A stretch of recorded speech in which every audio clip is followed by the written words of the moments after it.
YouTube, it's Brad Phillips. Look at this thing. We've got the Ranger 1.2. So cool. Crow, takeoff flaps, regular flight mode, AS3X, safe. It's all in there, guys. So here we go. We will show you the entire setup on this plane. Just stay tuned. It's gonna follow the flight as would we typically do. Throttle cuts off, takeoff flaps. So the other day, my buddy and I were flying this Esteban, and I was like, let's put flaps in it. And so we did. And so here goes nothing. We have takeoff flaps, we have crow, we have safe, we have it all. The only thing we lost was panic. Oh man, that is beautiful. We may need to adjust our elevator correction. Okay, so I'm gonna go in front of you here for just a second. Looks like the wind is coming from my right to left.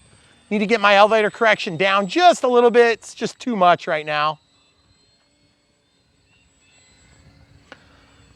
Okay, so we'll go over the lines and then we'll put on the crow, just show you how steep we can approach now. Oh my goodness. That is incredible. Look at that thing. Look at that thing. Look how slow it's going. Oh, that was awesome. Did you see it? Just went straight down. Okay, so here's the thing. Look at the elevator correction. Takeoff flaps, landing flaps. It's going the wrong way, guys. I'm just gonna say. So I'm gonna go into flap system. This is the only thing. This is the only thing that we didn't get right. We were guessing. You know why it's wrong? Because we had flaperons before, and flaperons always call out the opposite elevator response, which is so weird. Okay, so throttle cuts off. We're probably gonna have to play with it, so I'm just gonna go ahead and stay in there. Okay, here's takeoff flaps. The wind is at our right shoulder right now. So I'm gonna go ahead and take off into the wind just so we don't pull any punches. Here we go. Okay, about 50% throttle, a little bit of rudder. Oh yes, look at that beautiful, beautiful takeoff. Nice slow flight performance. Absolutely nothing stopping this plane from just doing exactly what you want. Look how slow it is now. I love it. Okay, now, I feel like I could use just a hair more down elevator correction. Let's see if we can do it with the wind landing and crow. That thing comes down like right now. I love it. So cool, guys. Inboard flaps just do it, folks. There's something about them. Okay, so I'm into my takeoff pattern. I'm gonna go ahead and go in here and go from 12 to like 15. And then I'm just gonna go up to like, let's go to like 22, okay? There's no rationale for that. It's just guess and check at this point. Takeoff flaps deployed. And I'm trying not to put any elevator into it. Yes, absolutely gorgeous. Now, how do you test if your flap to elevator correction is right? Out of the flaps, look for balloon. Okay, so I'm gonna go into the wind. Here's no flaps, takeoff flaps. It ballooned a little bit more is needed. Okay, and then full landing flaps. Whoa, a lot of balloon.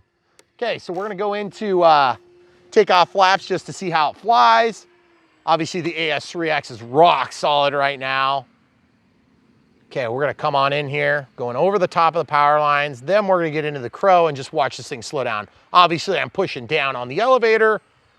Oh, that is just absolutely gorgeous. Look how fast it slows down. This thing was like a speed demon before. Okay, throttle cuts on.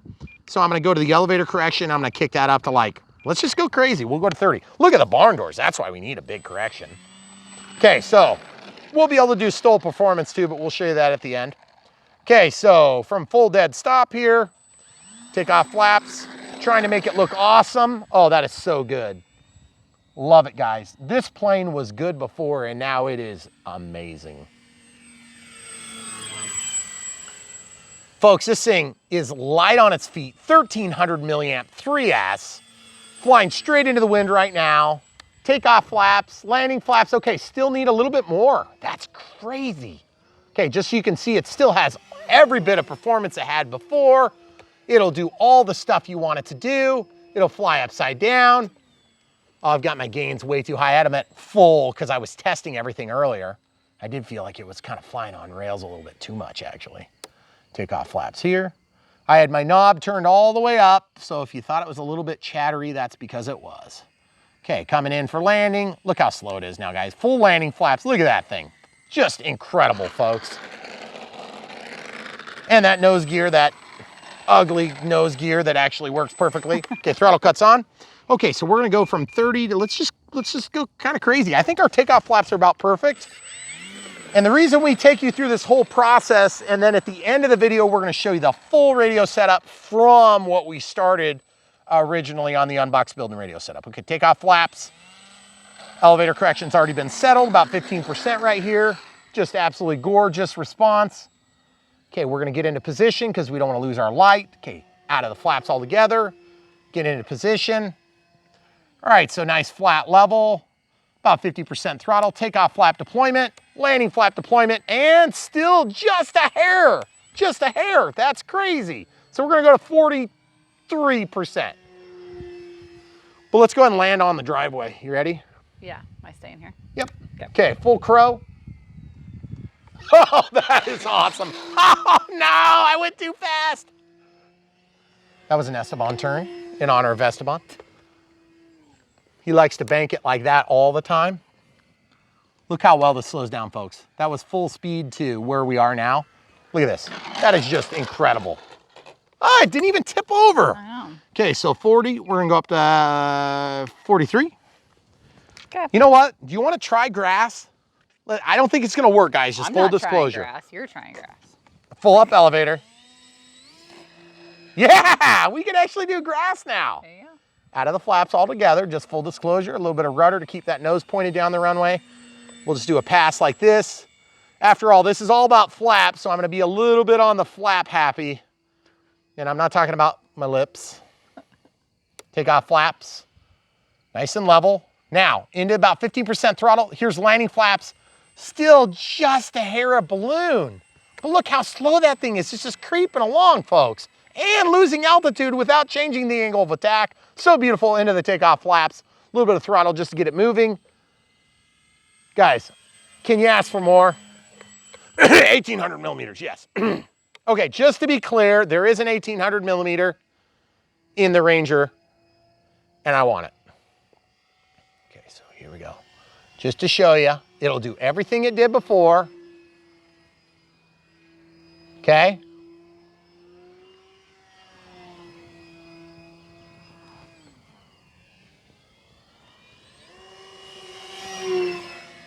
It just seems so nonchalant, but folks, this plane is crazy good at just about everything it does. Look at that, almost hammerheads. Okay, full landing flaps and crow.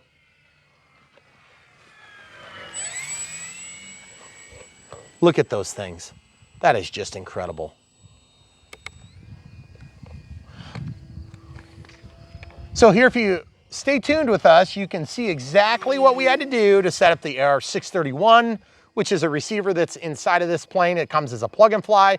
Yes, you can get it as a ready to fly, but we did it as a plug and fly, especially if you're gonna add crow, then you're gonna need to have the plug and fly creation.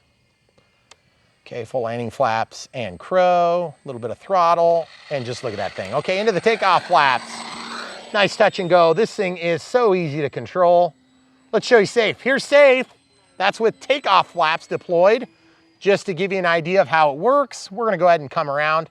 See how flat it turns? You can almost not turn flat. Here's full crow with safe. And look at this thing, guys. Just to give you an idea, I'm not even looking, okay? Look how just rock solid it is, okay? That's with safe, and look how slow it is. Folks, if you are new to flying and you want to really go slow, I'm telling you, when you're new flying, you want to go slow because you will be scared to death even at this speed. Correct, camera crew? Mm-hmm. Okay, so we're in safe. Now, just to be clear, just because your receiver makes your plane level does not mean that it is going to keep flying. Right. But if you have amazing wing type and you've got flaps and you've got crow, which technically crow actually reduces your lift a little bit, but it keeps the ailerons flying because they're pointed up. Look at that. You see how they're both pointed up? That's what crow is. It's also called crow braking.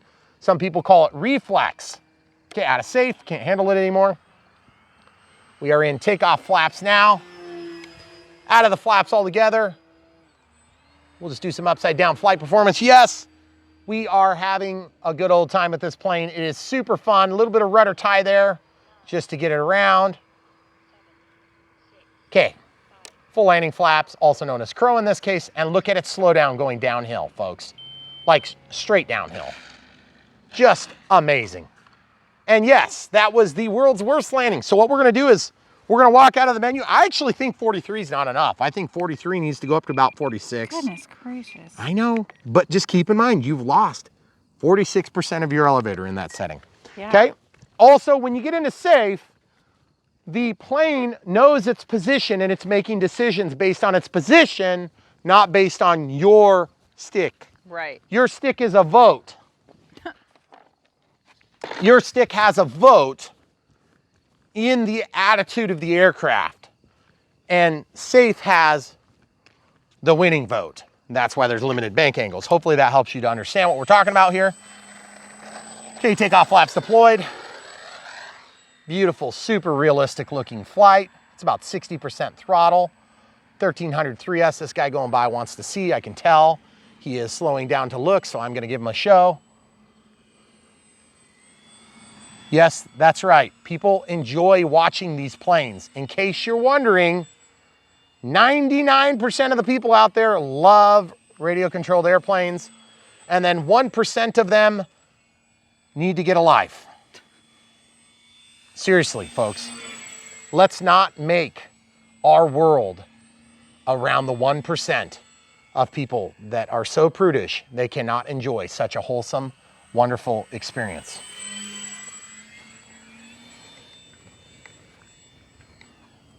Let's just choose to reject their opinion.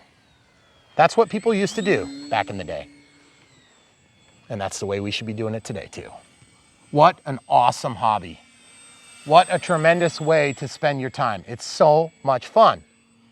And let's not forget, people that fly small planes ultimately fly big planes.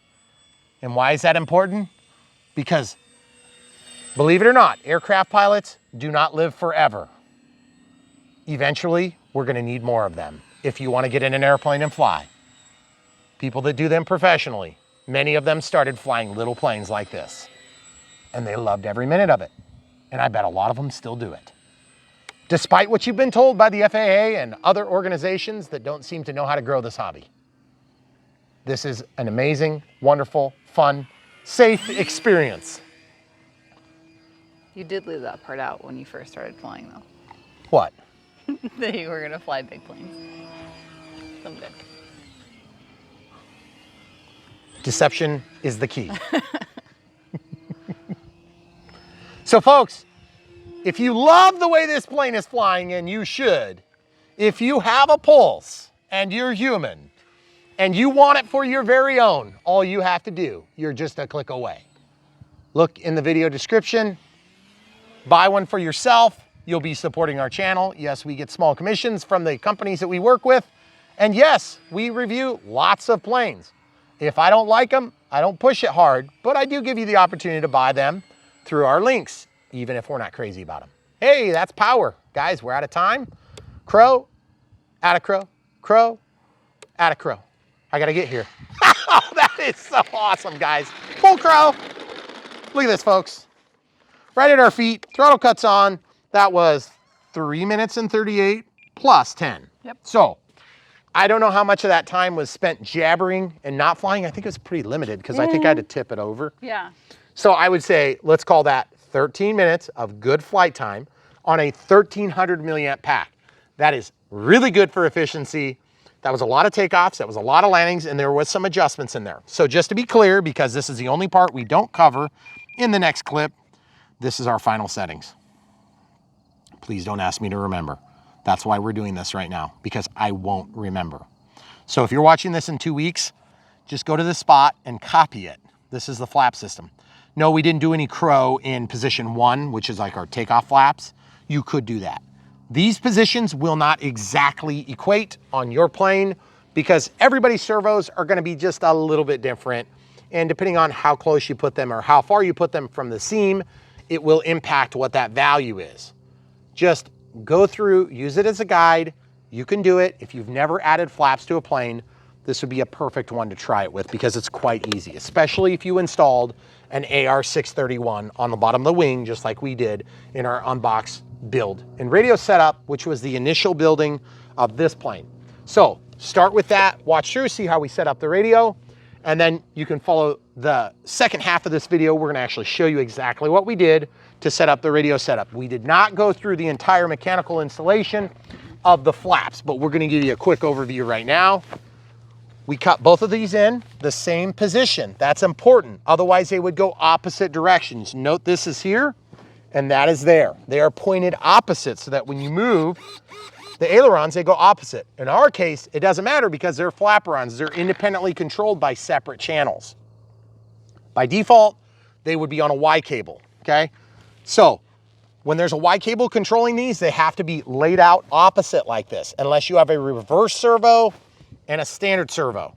Yes, servos go one direction, and if you want to flip them, all you have to do is take apart the servo, switch the leads on the battery, and switch 2 of the 3 leads on the trim pot, and that will be a reverse servo. Or you can buy a servo signal reverser, and you can switch the direction that that thing moves when you command control from your radio system, okay?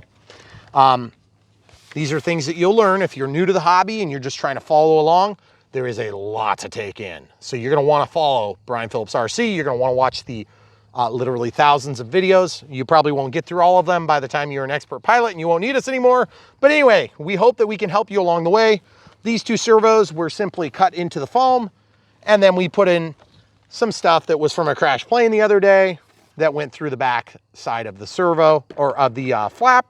And as you can see, they're nice and solid, and they are held tight by the servo via the linkage and ball joint. Not that there's anything magical about a ball joint, it just happened to work out because that's what was in the crash plane. You can hear that little bit of buzz. Probably stand to take a little bit more material out here to prevent that. You can do that with sandpaper or whatever. But the idea is, this is regular flight mode. There's 1 piece of tape here. We took a knife, an X-Acto knife, cut along the seam, made sure it was free. 1 piece of tape later on the bottom, and on the bottom, glued this thing in, positioned the servos, made a little channel so the wires could carry inside.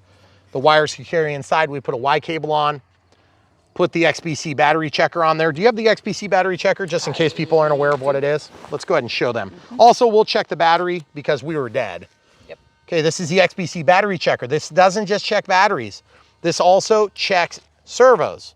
And you can use this to test servos. All you do is you plug in your balance, your discharge lead here, and then you can go right into setup. In this case, I'm just checking the battery for discharge. Would you mind holding this foam for me? Okay, because we did use this battery up. It was dying on me, which is what we expect to happen when you use them for 13 minutes. Okay, so we'll plug this thing in. No, you can't just plug in the balance lead to run a servo test, by the way, in case you guys were wondering. You have to plug in the discharge lead. Okay, yep, we used up that battery. We're at 5%, guys. Okay.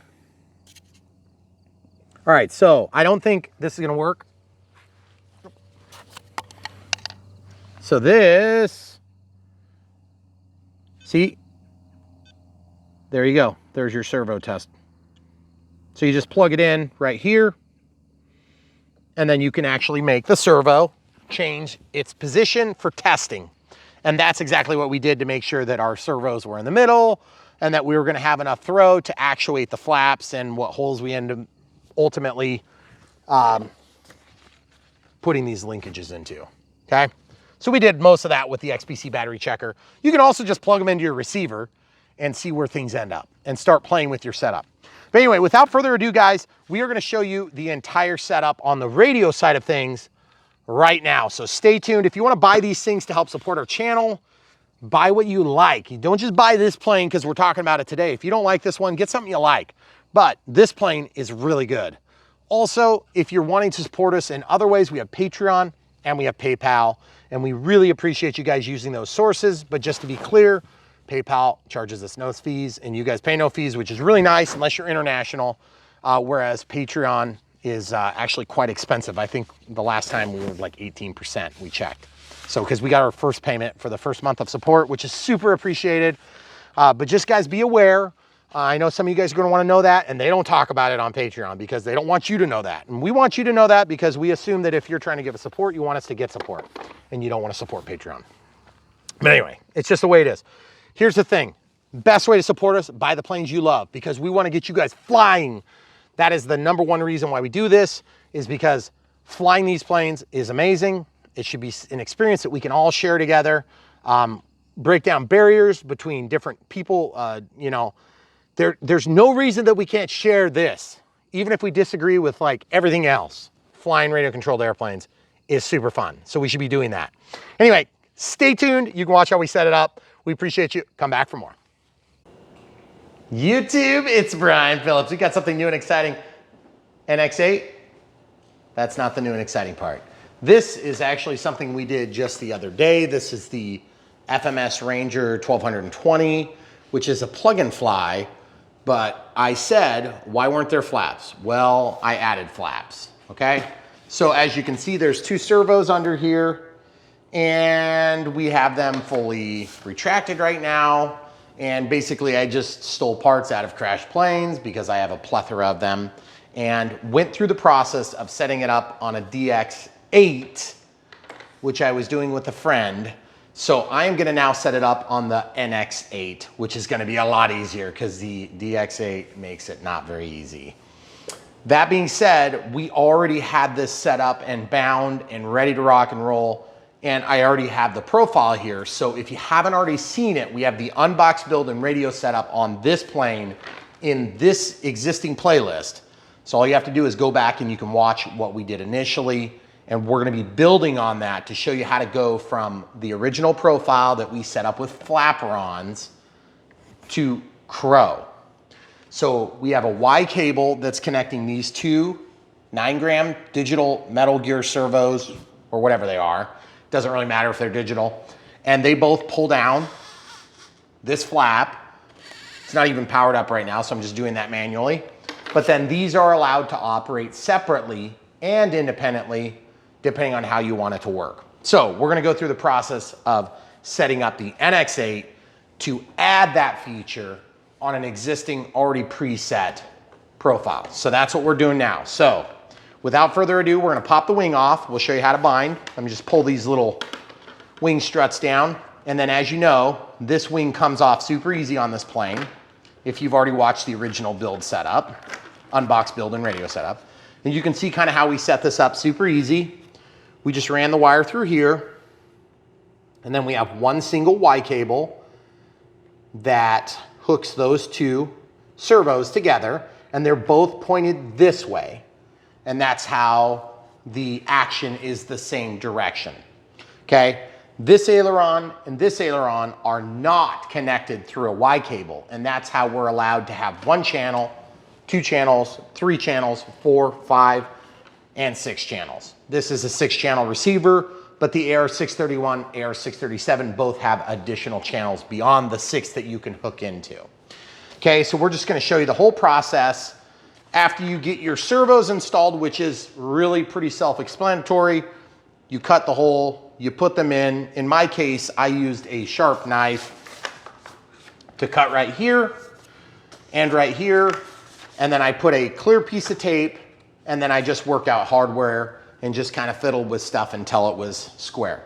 I've shown it a number of times. I'll probably show it again on another plane, but we were in a situation where we were just kind of hanging out, having a good time, and we did that off camera. But I did want to show you the radio setup because it's really handy and works super fantastic. So we've got a 1300 3S in here. It's just a smart pack. Doesn't have to be a smart pack, but it happens to be. Throttle cut is on. I'm gonna go ahead and have my profile turned on.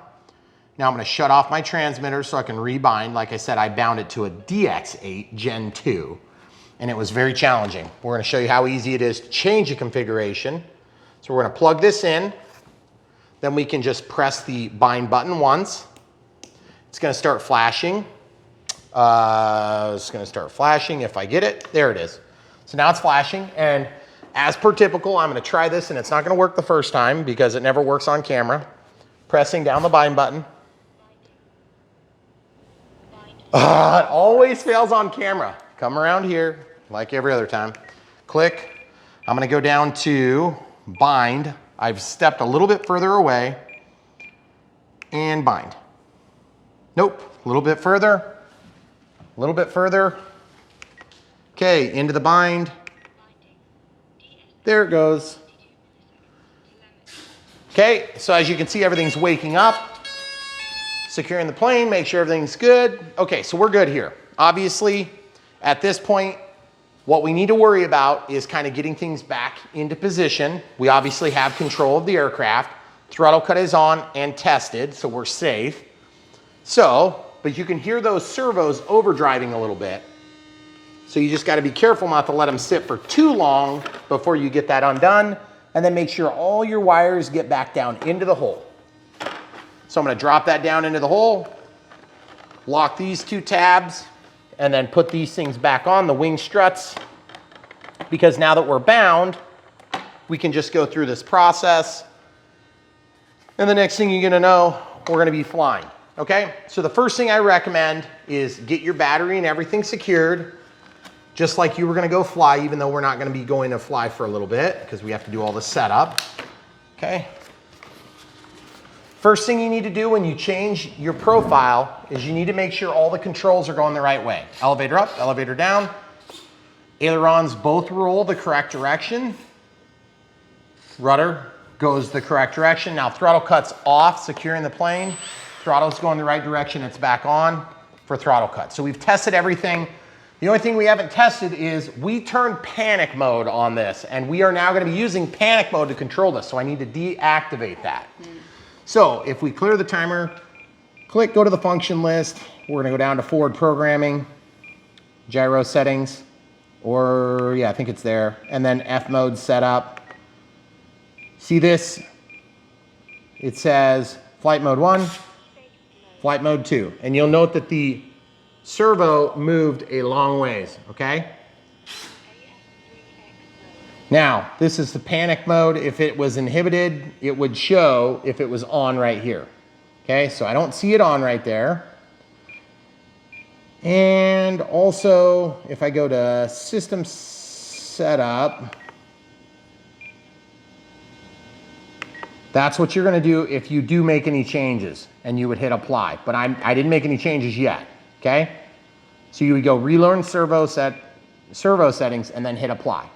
Okay, but right now we're not quite there. So I'm walking out, I go over 1 to just see the monitor mode, and you can see the gear moves up and down. It's controlling the gear and it's controlling AS3X. So what I want to do is disassociate that. So I'm going to go to system setup, disconnect RF. I'm going to scroll down to channel assign. And I'm going to disassociate A from, see, now it's in the middle, okay? It still changes my flight mode, but it doesn't change the condition of the flaps. We disassociated this physical switch from the gear channel, channel 5. That was the first thing we had to do because that had been attached to panic. Now, evidently in my rebinding that disappeared, but no big deal, I don't care. Because it is off. We already set up AS3X and safe before, okay? So now, when I do the flaps, let's just give them a wide angle. You can see the ailerons droop down just like they did before, and they still operate just like they did before. But we want to tie this action in there somewhere. So let's scroll down to servo setup, and let's just go all the way down to system setup, disconnect RF, and let's go to the aircraft type. See, this says flap run. All we have to do on an NX, it's so much easier, is just add 2 ailerons and 1 flap. Watch this. Okay, now flap mode's still working. Now it's controlling the flaps here. Now forgive the position, that's just the way it worked out on my application. The ailerons already work. Now watch this, click and scroll down to flap system. Look at all these settings. All you have to do to add crow is just set a value in here and set a value in here, and look what happens. They go up and just stay where you are there, and I'll move the switches, okay? So this is takeoff. So obviously our flaps are wrong, but the ailerons are working already. And that's super cool because Safe and AS3X both work already. You don't have to do any weird mixing. In our case, we only have to do mixing to get this position correct, which we're gonna do now, okay? So the first thing I wanna do is I wanna basically look at these settings because flaperons and flaps are different, okay? What I wanna do first is I wanna get this position so that neutrally, this is gonna go to the home position, okay? See where it is? See I'm walking down? Looks like I pretty much wanna be at 100%, okay? Then for takeoff flaps, that's way too far down. So I wanna pretty much scroll to something like, let's call it 60, okay? Now remember, these numbers are absolute values. They really have nothing to do with the position of these. It wasn't set up by the manufacturer, it's just something that I added. So it might not be in the ideal position, but it doesn't matter because we have enough throw to control where those flaps end up, okay? So there's our takeoff flaps. Now there's our landing flaps. That's way too far down. So I'm gonna go to this and I'm gonna roll this so that it comes back. I'm gonna say something like this. So you can see it's plus 100, plus 60, and then minus 10. Those values really have nothing to do with anything. They're just the way it worked out on this plane, okay? So we've got takeoff flaps and a little teeny bit of crow, but in my case, I'm gonna turn this down. I don't really want any crow on takeoff. So you can see how nice and really finite those adjustments are. And I'm gonna just bring it down to like basically 0, okay? So we have takeoff flaps here. Then we're gonna have landing flaps where the crow is gonna come into play. See, that's 100% crow.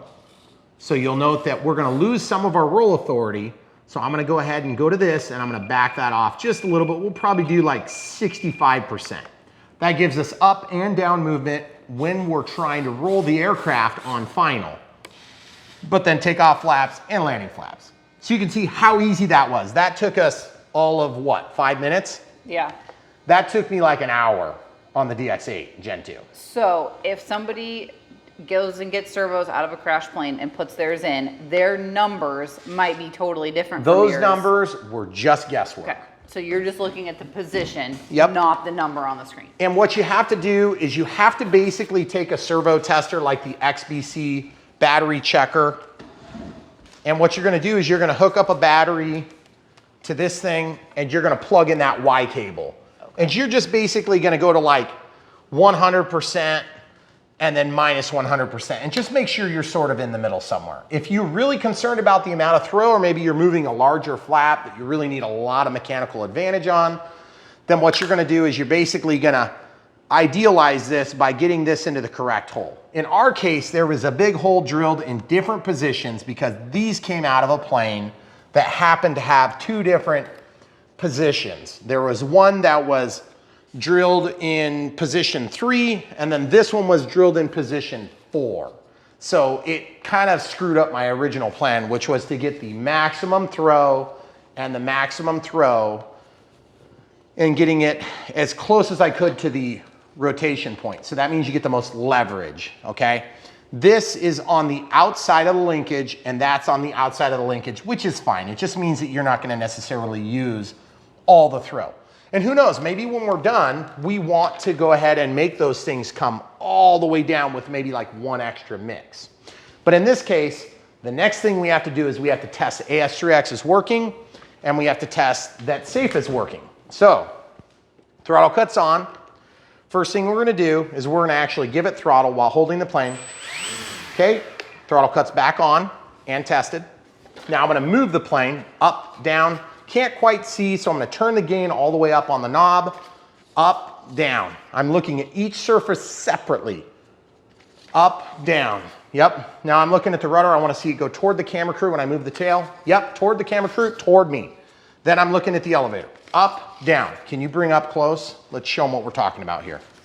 In fact, see this? See this rudder? When I rotate the plane, you can see it go that way. Then you can see it go that way. Then you can see it go this way. And all it's doing is it's countering the environmental impact. It's hard to see that sometimes when the camera crew's back so far. So I'm gonna lift this, goes up, goes down. And the other way you can do it is you can take and turn the plane like this and look down and just sight down the length of the plane. You can really see it working. And all I'm doing is adjusting the gain way up, okay? So really, all we do is verify that the AS3X is working. Then, I'm obviously in AS3X mode, it says it right there, and I also have audible things set up. Now it's in safe mode. Now I want to see that it levels, okay? Doesn't seem like it's working, does it? That's because we rebound, because I was playing with the DX8. So I'm going to show you how to get that turned back on. Throttle cuts on, gain set back to the middle. Clear the timer. So I'm going into forward programming, which is where it connects to the transmitter, or the transmitter to the receiver. Then I'm going into gyro settings, and then I'm going to go down to flight mode setup. It's already attached. See how it says I? We don't want that. We want that set. We want that set to the gear channel, okay?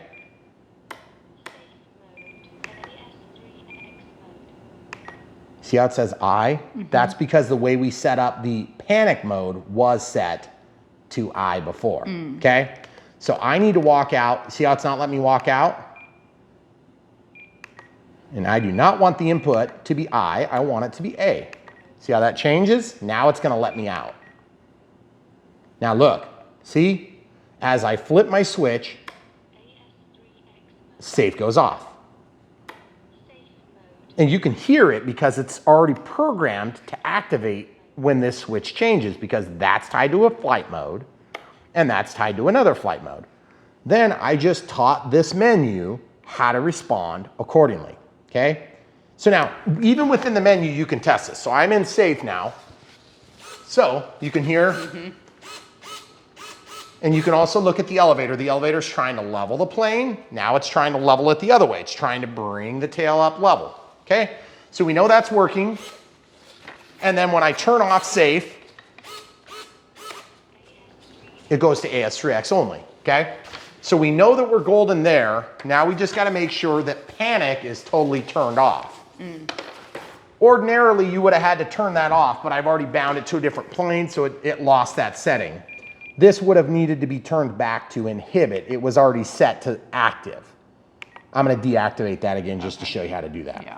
Now, when I'm in the other flight mode, this would have also been activated. We are currently using that channel to control the flap, so we have to give that up. Right. Okay? All right, so now that we have all that tested, we're just gonna walk back out. And there you have it. So throttle cuts off. We got throttle. Throttle cuts back on and tested. The reason I give throttle is to activate AS3X. Up, down, left, right, up, down. Okay, and now I'm gonna basically deploy full landing flaps and retest. Up, down. It's hard to see on the camera. I'm gonna turn it all the way up, down, left, right, up, down. You have to test every mode, because if you made a mistake and one mode doesn't work, you wanna know that now, not when you're in the air. Okay, elevator up, elevator down, rudder left, right, roll left, right. Okay, now just takeoff flaps. Roll left, roll right, elevator up, elevator down, yaw left, yaw right. Okay, regular flight mode. Roll left, roll right, elevator up, elevator down. Okay, yaw left, right. So everything on this plane is set up, everything is tested, and everything is working. And you saw how easy that was. How long is the video so far? 18 minutes. 18 minutes, and that's with me blabbing a lot. If I was doing this off camera, that probably would have taken me 7 minutes, okay? So that's pretty quick, and we know for sure that it's set up. It's not like we're guessing, we know. And that's important, especially if you guys are new to the hobby. Don't guess on this stuff, you need to know. There is one other trick too. If you're in safe, because it limits your bank angles, you can hold the elevator stick back or the ailerons. And look at this, I have the elevator and the ailerons. Okay, watch this. Safe is off, safe is on. That's another quick trick, but it's not a guarantee. You could be hitting your rate switch, so just be aware. Also, I'm just gonna double check that my dual rates in Expo, everything is the same as what it was, so we should be good to go. So this plane is ready to fly right now. on the existing 1300 milliamp pack, but we are gonna, just for good measure, switch out batteries, and we'll see you guys out there. Hopefully this video helped. If you guys haven't already bought the NX8 for yourself, I would highly recommend it. You can do so much with it, and it is so much easier to set up because of that one Crow menu. It's gigantic, it's huge. Like I said, I was working with Esteban on this because he's my buddy who I fly with, and I said, let's throw flaps in it. And of course, I told him it'd be like 15 minutes, and like four hours later, it was done. But 2 of them, or an hour and a half of it, was just screwing around with this DX8. Because I said, why is it so much harder to do the DX8? And it reminded me of working with my Gen 1 DX18, which is what I used to use before the NX6. The NX6 would do the same thing, very easy to set up. I believe you'd be able to do everything but the master gain on the NX6 because you don't have the knob and you'd be short 2 switches. But the thing is, you can still do master gain on a 3-position switch, or you can just leave it off. Once you get it all set, you can make them fixed. So, but having that on the fly, pun intended, is very helpful. So if you haven't bought the NX8, if you're looking for an economy transmitter like a DXE, just don't. Save your money, get this instead. You're talking about the difference of probably 1 bind and fly plane. Just get the better transmitter. I promise you, it will pay dividends. I promise you, okay? If you get an IX12 or an IX20, you're gonna be very happy for a long time. They're both gonna be supported for a long time. But the DXE, the DXE and the DX lineup in general will eventually drop off support. We had to update firmware for Esteban's receiver to 2.08. Was it 2.08 or 2.080? 2.0. It was 2.08. Okay, 2.08, which gave us forward programming, so we were capable of doing everything, but I had to go in and make manual mixes. I had to set up the wing as a flaperon, and it was just a lot more work. Probably triple the work that we did just then. Yeah, at least. And also we had to do all the forward programming too because we hadn't already built a profile. So it did take a little bit longer because of that. Yep. That being said, everything did work. The problem is you're not gonna be able to follow along exactly. And if you're new to the hobby, I cannot implore you enough. If you get a Radio Master, if you get an eSheen, open source, OpenTX, whatever it is, I can't answer your questions and I wanna be able to help you. So that's part of the reason why you would do this in the meantime. The simplicity of using Spectrum gear is very good. They're very well thought out. Yes, there's gonna be times when it's a little bit challenging. Now, apply that to every single time you do anything on OpenTX. That's not to beat up OpenTX. If you guys are geared for doing OpenTX, do it. But the thing, because you can bind an OpenTX to the DSMX platform, and yes, I understand there's some Lua protocols that can be installed that will allow you to do forward programming. But again, this is OpenTX. It's all like untested sources. So if you do it and you have problems, I don't know what to tell you. Yes, I do have OpenTX stuff. No, I don't really use it. I do have it, but when they failed to bind to virtually every little plane that I wanted to use it for, then I just kind of lost interest in worrying about it. So I just kind of moved on from it. I had hoped it would be like my, backup transmitter or whatever. Just never really made that happen. So, and I was using the Jumper TX8G, I think. I might be saying that wrong, but it's like 16 channels, a very economical transmitter. But the thing is, you're not gonna get the ease of setup. The bind and flies are gonna be a lot harder. I'm just telling you my experience, my personal experience. It may not be the same for everybody out there, and I know that there are some good help sources out there, but it's not gonna necessarily be me. Okay, that being said, AR631 or AR637, also AR630 would work to do exactly what we did in here. Okay, this is a great flying plane. It doesn't need flaps, but I still don't understand why FMS didn't put flaps in it because I feel like it's gonna have a wider flight envelope. Now, Crow on this plane is major overkill. We just happen to have them set up as flap runs. That's the only reason I did Crow, because inboard flaps would take one less channel, but really we've got all the channels, we got all the infrastructure. The only thing we added, we actually literally took out a Y cable to make flaperons. And the flaperons were somewhat effective on this plane. So just keeping in mind, if you get this thing bone stock, it's gonna have a Y cable that ties these two together, and you'll take out the Y cable. You can go back to the original build radio setup and you can see how we did it. It was super easy. And obviously with the Spectrum radio and the AR631, it was no problem at all. And we did that already. Adding panic added a layer of complexity that we didn't have to add, and it didn't really help that much, but it was kind of cool to just show how to do it. We also hadn't done it before, so please forgive us. Anyway, if you want to help support the channel and you get some value from watching these how-to videos that are a little bit more in-depth than you probably thought they were going to be, the best way you can support us is just buy the planes that you already like from the links. I'm not saying you have to like every plane we review. I'm not saying you should. I mean, I get it. Not every plane is going to be your favorite. I have widened my horizons a lot on what I like, but I can tell you this, the NX8 is great fit for almost every type of plane that we're doing now and for the next few years in air quotes, because there might be one plane that comes up where you need 10 channels or 9 channels. And I'm just gonna, forgive me in advance if there's one plane that pops up here and there. I can't totally guarantee we're not gonna have it, but I've been told from people in positions of authority that the NX8 is going to be perfect for like 99% of planes for the next 2 to 3 years. That being said, and by the way, a lot of stuff that was released or was supposed to release in 2020 is getting ready to show up. So just get your wallets ready. Anyway, in the meantime, this thing is really cool. If you want to help support us, you can buy little things like, you know, servos and stuff like that, or just use them out of your crashed planes. I don't care.